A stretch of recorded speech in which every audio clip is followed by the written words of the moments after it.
শরীয়তপুরের নড়িয়া উপজেলার ভোজেশ্বর চাঁদনী এলাকায় মাত্র 10 বছরের শিশু নুসরাতের রহস্যজনক মৃত্যু ঘুরে উঠছে নানা প্রশ্ন। পরিবার বলছে নুসরাত জ্বরে ভুগছিল, কিন্তু তার শরীরে পাওয়া গেছে বিভিন্ন স্থানে আঘাতের চিহ্ন, বিশেষ করে গলার সামনের অংশ গভীর দাগ, যা রহস্য আরো ঘনীভূত করছে।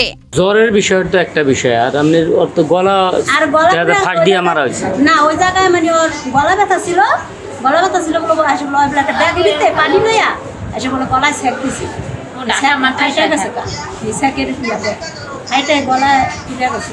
মাদ্রাসায় থাকাকালীন ওর গলা ব্যথা জ্বর, তারপরে গরম পানি প্যাকে করে গরম পানি দিয়া গলা সেক দিয়েছে, ঠিক আছে। তারপরে অসুস্থ বেশি হয়ে গেছে, তারপরে ওর বাবা আর দাদি ডাকা গেছে। ওদের স্বপ্ন পূরণে পাশে থাকতে পেরে আমরা গর্বিত।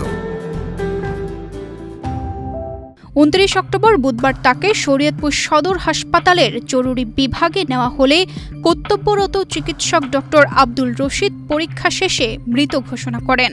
রোগী জরুরি বিভাগে আমরা মৃত পেয়েছি। রোগীর স্বজনদের বক্তব্য, অসুস্থতার বিবরণ আর রোগীর শরীরে যেই লক্ষণগুলো আমরা দেখতে পাইছি, চিহ্ন আমাদের কাছে সন্দেহজনক মনে হয়েছে। এই জন্য আমরা পোস্টমর্টমের জন্য পাঠাইছি। পোস্টমর্টমের রিপোর্ট পেলে হয়তো পূর্ণভাবে বোঝা যাবে কীভাবে মারা যায়। এ বিষয়ে পালং থানা পুলিশকে জানানো হয়েছে।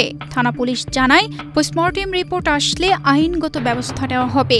10 বছরের নুসরাত মাত্র 1 বছর আগে ঢাকার কেরানীগঞ্জের একটি মাদ্রাসায় ভর্তি হয়েছিল, কিন্তু আজ তার ভবিষ্যৎ থেমে গেছে এক রহস্যের অন্ধকারে।